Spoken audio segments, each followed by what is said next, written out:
Assalamualaikum warahmatullahi wabarakatuh.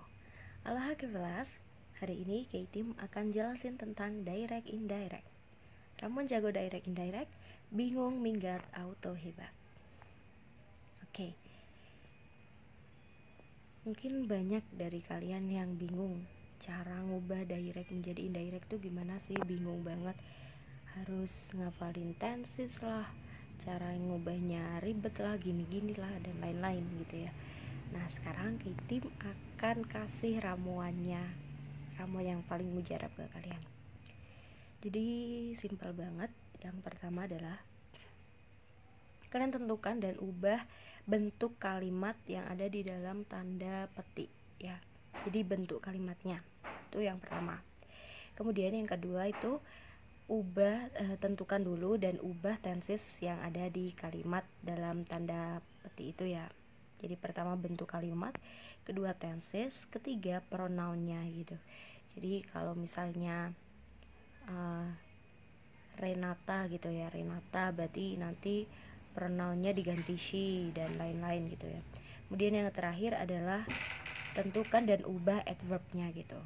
Nah, kita masuk ke sini. Jadi bentuk kalimat itu ada 4 ya. Yang pertama adalah pernyataan tuh statement ya kalimat biasa ya, saya makan kayak gitu, itu adalah pernyataan. Jadi nanti diubah ke indirectnya itu pakai ini that gitu, pakai kata that gini. Kemudian kalau pertanyaan berarti kita pakai whether atau if atau 5W1H gitu. Nah 5W1H berarti dia dipakai kalau pertanyaannya pakai 5W1H gitu. Jadi misalnya where do you go dan lain-lain, itu berarti pakai 5W1H. Tapi kalau nggak ada 5W1H nya berarti pakai yang whether atau if gitu. Misalnya do you speak gitu kan nggak ada 5W1H nya, berarti dia pakai whether atau if begitu. Kemudian perintah itu pakai to, sedangkan larangan not to gitu ya. Ini yang sering terbalik, bukan to not tapi not to begitu. Oke, itu adalah poin yang pertama, jadi bentuk kalimat. Selanjutnya adalah adverb. Jadi ada adverb of time, ada yang adverb of place gitu. Nah ini yang direct ya. Kalau now diubah ke then gitu. Jadi ini yang bentuk-bentuk indirectnya. Jadi kalau ada adverb ya diubah aja ke bentuk yang indirectnya gitu. Yesterday, the day before, the previous day gitu. Jadi bentuk-bentuk indirectnya ini lebih ke ya bentuk yang nggak langsung gitu ya. Sekarang jadi then selanjutnya gitu, atau kemudian gitu ya. Kemarin, hari yang sebelumnya gitu. Jadi bentuk-bentuk yang nggak langsung gitu. Today, that day gitu. Ago, before, Sunday morning, atau nama-nama hari yang lain diikuti entah pagi, siang, atau sore, atau malam itu tinggal dikasih that depannya gitu. Jadi that Sunday morning, pagi minggu pagi saat itu gitu, saat itu indirect. Here jadi there, this, that, these, those gitu, dan lain-lain. Oke. Nah itu tadi udah yang pertama bentuk kalimat udah, adverb udah ya. Sekarang tensesnya ya. Nah tensesnya kalian gak usah bingung ngafalin gimana cara ngubahnya. Itu simpel banget. Jadi kalau ini ya konsepnya, kalau dia itu simple present, jadi gini 1 ke 5. Jadi anak panah ini mengindikasikan perubahan dari direct menuju indirect gitu. Jadi kalau simple present ya nomor 1 dia diubah ke nomor 5 gitu aja. Kemudian present continuous nomor 2 dia diubah ke past continuous. Jadi diubahnya itu karena indirect ya, nggak langsung, berarti kalimatnya itu diubah ke pola yang atau tenses yang lebih lama, lebih earlier gitu kan. Nah jadinya present jadi past gitu, present continuous jadi past continuous gitu. ini aja sih. 1 jadi 5, 2 jadi 6, 3 jadi 7, 4 jadi 8 ya. Kemudian kalau 5 ke 7, 5 jadi 7, 6 jadi 8 begitu. Itu 5, 2, 6 begitu ya. Begitupun future juga sama. 1 ke 5, 2 ke 6 ya, 3 ke 7 sama, 5, 7, 6, 8 gitu. Jadi diubah ke tenses yang earlier, lebih dulu gitu, lebih lama. Future jadi past future dan lain sebagainya. Nah, ini ramuan mujarabnya, jago direct indirectnya. Ini tadi ya. Jadi overall ramuannya gini, 1 jadi 5, 2, 6, 3, 7, 4, 8. Nah, kemudian ini tadi 5, 7, 6, 8 gitu ya. Nah, ini perlu diingat bahwa yang nomor 7 dan nomor 8 ini gak berubah tensesnya. Either in the future, yang ini, ataupun yang tadi, yang present sama past saja tadi, itu juga berlaku. Yang nomor 7 sama 8 ini tidak berubah tensesnya gitu. Karena ya dia udah mentok yang paling lama gitu. Jadi past future perfect gak bisa diubah ke tenses yang lebih earlier lagi, nggak ada. Jadi yang poin nomor 7 dan 8 either di future sini ataupun yang tadi ada di past perfect sama past perfect continuous tuh nggak berubah begitu kayak Velas. Nah, biar nggak bingung, kita langsung lihat contohnya ya. Ini kalimat directnya. Rina asked me, do you go to school today? Nah, coba ya, tadi konsep yang pertama ramuannya yaitu cari dan tentukan bentuk kalimatnya ya kan. Nah, do you go to school ini bentuk kalimatnya apa? Pertanyaan atau pernyataan atau apa, larangan dan lain-lain. Exactly, dia adalah pertanyaan ya kan. Oke, kita udah tahu dia pertanyaan. Next, kita tentuin tensesnya. Ada do, ada go, berarti exactly dia adalah simple present gitu kan.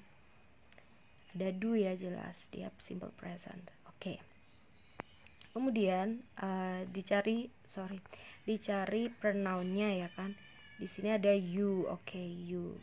Di situ ada pronoun you. Ya. Kemudian yang terakhir kita cari adverbnya. Di sini ada today begitu. Oke, sudah lengkap elemen-elemen dari ramuan mujarabnya tadi. Sekarang kita coba ubah ke indirectnya. Oh, ada satu poin lagi ya. Keterangan bahwa ini adalah kalimat pengantar ya. Kalimat pengantarnya ini tensesnya nggak berubah, jadi dia tetap Rina asked me gitu. Jadi nggak usah berubah yang kalimat pengantarnya nih. Nih coba ya. Di Rina asked me, oke. Sorry, aduh kecepatan. Nah, karena dia pertanyaan ya kan, berarti dia pakai whether atau if begitu. Jadi muncul di sini setelah pengantarnya. Jadi Rina asked me dia tetap. Kemudian karena pertanyaan di whether atau if gitu, bukan 5W1H karena di sini do. Langsung do you go gitu, nggak ada where, when gitu kan. Jadi pakai yang whether atau if, terserah sama aja. Ya kan? Terus yang kedua, di sini pronounnya you. Kan dia Rina bertanya padaku gitu kan. Rina tanya ke aku, apakah kamu pergi ke sekolah hari ini? Kamunya di sini kan merujuk ke aku gitu kan, ke me kan. Jadi harusnya diubah ke I begitu. Jadi you-nya diganti I. Kemudian di sini present, simple present tadi nomor 1 ya. 1 diubah ke 5 tadi ya kan. Berarti diubah ke past gitu kan. Jadi I went to school gitu. Today jadi that day. Sampai sini is that crystal clear? Kita lanjut ke contoh selanjutnya biar makin paham. Ririn, the reporter said, I will inform the latest news tomorrow. Nah ya kan, di kalimat pengantarnya tetap said, nggak usah diubah. Nah karena dia pernyataan, berarti pakai that gitu, pakai that ya kan. Kemudian I-nya di sini siapa? Yang dirujuk itu adalah Ririn gitu kan. Berarti Ririn kan cewek. Berarti pakai she gitu. Nah, di sini will inform berarti future, simple future jadi past future gitu kan. 1 jadi 5 berarti would inform gitu. Tomorrow jadi the following day gitu. Simple kan ininya, ramuannya. Jadi nggak usah bingung, nggak usah ragu lagi, just take it easy gitu, easy peasy. Okay, gampang banget. John asked me, how have you gone there? Gitu kan, tetap yang depan tetap. Nah ini karena 5W1 ada how, berarti dia pakai how gitu. Nah, have, you-nya di sini jadi I ya kan.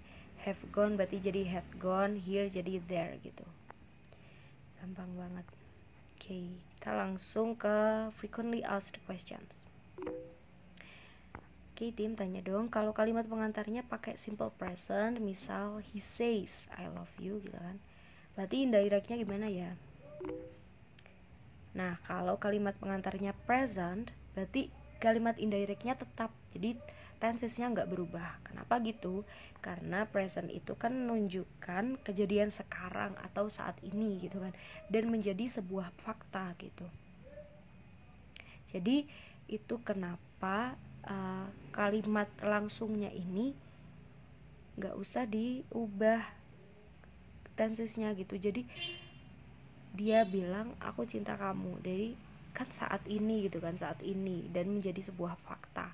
Jadi nggak diubah ke past gitu. Ini kan aslinya simple present ya, dia nggak diubah ke past gitu. Kalau diubah ke past kan jadinya kan ini udah yang lalu, udah berlalu. Nah sedangkan kalau di sini karena kalimat pengantarnya pakai present, berarti dia mengindikasikan fakta. Berarti sampai sekarang ya he still loves me gitu kan. Jadi makanya kalimat ininya indirectnya tetap gitu, tetap he loves me, enggak he loved me. Dan juga kalimat pengantarnya juga tetap he says, gak usah diganti he said. Begitu kayak Velas.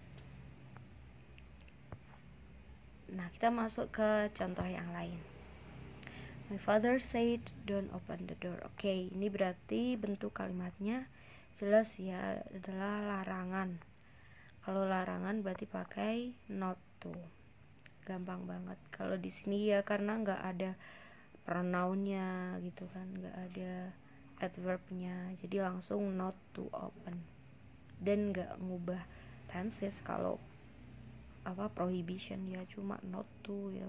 Kalau habis itu ya exactly verb 1 gitu kan. The teacher told me open your book. Berarti ini bentuk kalimatnya perintah. Kalau perintah berarti pakai to saja. Okay. Come to the end of this session. Ini adalah today summary. Kalian boleh screenshot. Jadi inti dari cara pengubah kalimat direct ke indirect ada 4 poin. Jadi yang pertama, tentukan dan ubah bentuk kalimatnya. Tadi ada pertanyaan, pernyataan, larangan dan prohibition, sama aja, larangan dan perintah. Kemudian tensesnya. Nah tenses ini karena materinya interrelated ya, jadi kalian memang harus menguasai tensesnya dulu gitu kan. Nah cara menguasainya gimana, silahkan nonton di video tenses hex, karena di situ ada hexnya biar kalian gak perlu hafalan rumus ke-16 nya gitu ya.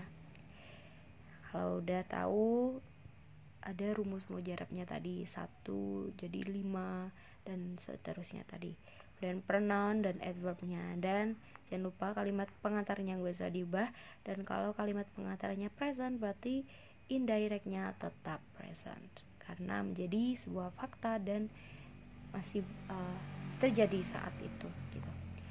Okay, thank you for your attention, stay tuned, and hasta la vista. Wassalamualaikum warahmatullahi wabarakatuh.